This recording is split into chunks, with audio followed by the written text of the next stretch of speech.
And now, the life of Mary Sothern. The past few weeks, Mary's mind has been torn between two important problems.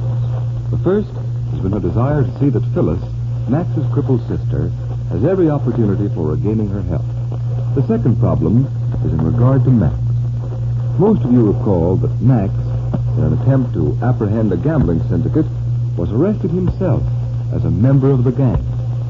The district attorney released him on bail until the time when Charles Cheney, one of the ringleaders, would be caught. Now, at this most inopportune time, Cheney has reappeared. The gambler came back with the idea of giving himself up. But when he learned that this would automatically put Max back in jail, he reconsidered and disappeared again. His whereabouts are unknown, and Mary and Max cannot be happy about this, as they know he has relinquished his chance to go straight because of them.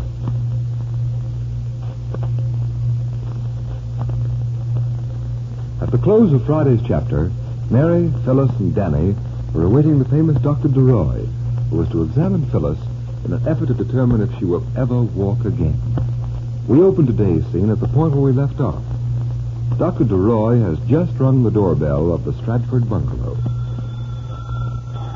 Danny, hurry and answer it. Don't keep them waiting. Oh, okay, honey bunch. I'm just so darn nervous I can't seem to make my feet Well, I'll let them in, Danny. You stay here with Phyllis. Oh, thanks, Mary. Hello, Mary. Oh, how are you, How John? do you do, Mrs. Sanders? Hello, Dr. DeRoy. Come in. We're all ready and waiting. Are you going to be our nurse, Mary? Well, I'll do whatever I can. Here, let me take your hat. How's the patient feeling, Mrs. Sanders? Oh, Phyllis is so excited, I couldn't persuade her to eat any breakfast. Well, that's to be expected. Hello there, Phyllis. Hello. Why, Danny, you look as if you were the one who was going to be examined. Oh, gee, I feel like it, Dr. Benson. Oh, hello, Dr. DeRoy. How are you? Did you arrange the bedroom for the examination, Mary? Yes, John, I fixed everything just as you told me. Good. Will this take very long, Doctor? No, my boy, not too long. I hope not, or Danny really will need one of you doctors at least. Oh, don't be nervous, Danny. I'll be fine. John will take care of me. Right, you are. Sure. I know he will, sweetheart. I'm not nervous. Much. Doctor, shall I take our patient into the bedroom? Yes, please. We don't want to prolong this young man's anxiety. Is there anything I can do? Not right this minute, Mary.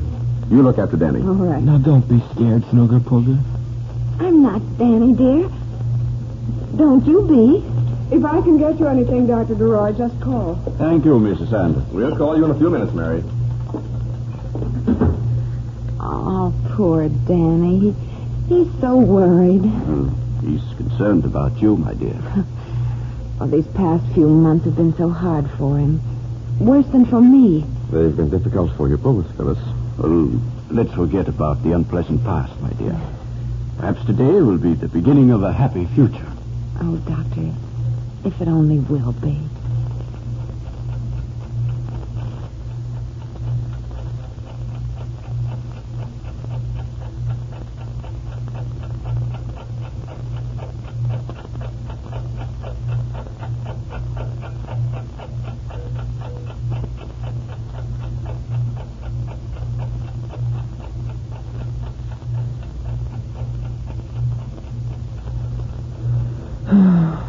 Jiminy, Mary.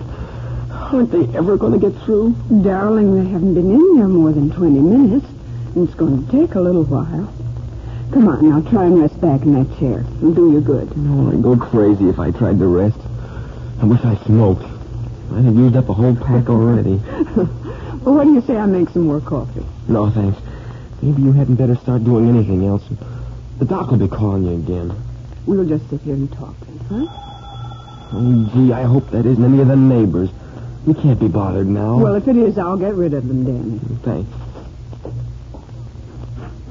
Hey, what's the idea of locking the door so a guy has to Oh, wait? I'm glad it's you, Max. Huh? We didn't want any outside visitors. Oh, I get it. So I'm an outsider, huh? Say, how's this? Huh? Dr. Roy is examining her now.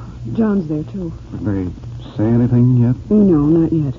Come on, let's go into the living room. Yeah, fine. Poor Danny's so upset. Try and cheer him up. Sure I will. Well, hiya, pal. Hi. Say, have the twins arrived yet? Huh? Oh, hello, Max. I'm glad it's just you. Well, now look at that. Isn't that a swell way to greet a guy? I'm glad it's just you. Can you imagine that? Say, I got a good mind to go out and have you do it all over again. Well, sit down, dear. Did you just come from the office? No, Toots. I was with Mr. Barton. We finally got the big excavating machine to finish up the job. Max, Huh? I wish you could have been here before Phyllis went in to be examined. She looks so sweet. Yeah. Yeah, she sure looked great. Say, what'd she do? Get all dolled up for Doc Benson? Why, certainly. And for Dr. DeRoy, too. Woman wants to look nice at any time. Yeah, I know. But, Danny, listen, if I was you, I'd go in and see what's going on. You know, I never did trust that Benson guy. Oh, Max, quit clowning. Well, I ain't. Say, you think I'm clowning, do you? Say, if Mary was in there, believe me, I'd be there. Yes. We all know what a suspicious nature you have, darling. Now stop teasing, Danny. You know, Mary, maybe I should go in there and sort of hold her hand, huh? Oh, the poor baby's probably scared stiff. Now, Phyllis isn't half as frightened as you are, and they're not going to hurt her, Danny. Oh, gee, I hope not. Of course not. Now, take it easy, fella, will you? Take it easy. That's going to be okay. Don't worry, Danny. Don't worry a bit. You know, that Dr. Roy knows his stuff. Oh, but we've let all these months go by without doing anything for her. Maybe it's too late now. Now, Danny, we did all we could. So let's not think about what's past. Let's hope today will be the beginning of a happy future. It's got to be. Oh, gee, Mary, if it only will be. Sure it will be. Don't you worry.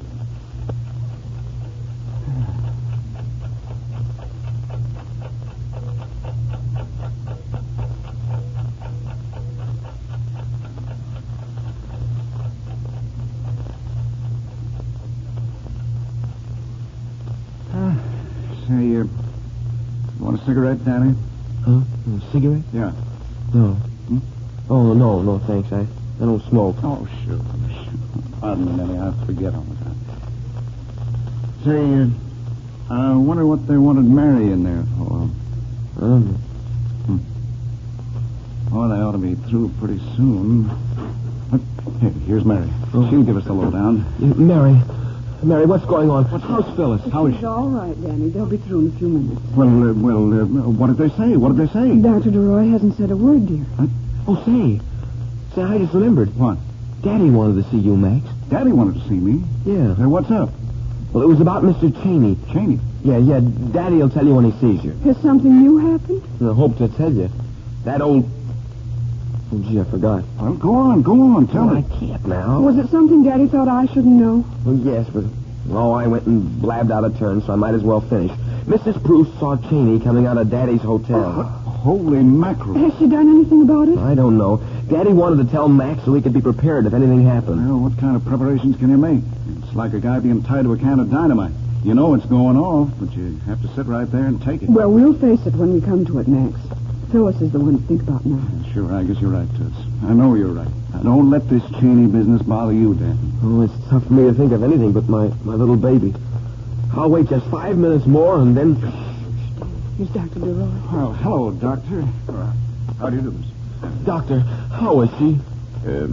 Miss Sanders, would you go inside and help the young lady dress? Oh, of course, Doctor. Now, my boy, I'm going to talk to you. Yes, sir. I don't want you to feel discouraged. You mustn't lose hope. Because regardless of what a physician's diagnosis may be, you are not infallible. Say, if you don't mind, Doc, I think we'd rather have it right out. Can she be cured? Not entirely. At least that's my opinion. Oh? But this much I can do. I can give her some treatment so that she'll be able to use crutches instead of being confined to a wheelchair. That'll be much better, my boy. Oh, yes, but... Wasn't there any chance of her ever being able to walk again? God sometimes works miracles, Danny. Perhaps he may in her case. As far as medical science is concerned, I fear I cannot promise a complete cure. I'm very, very sorry.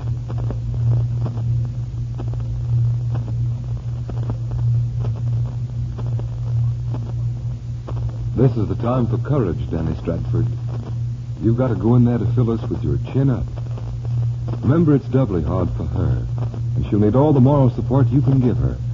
At least you have the consolation that Dr. DeRoy can help her to a certain extent. And perhaps faith may someday do the rest.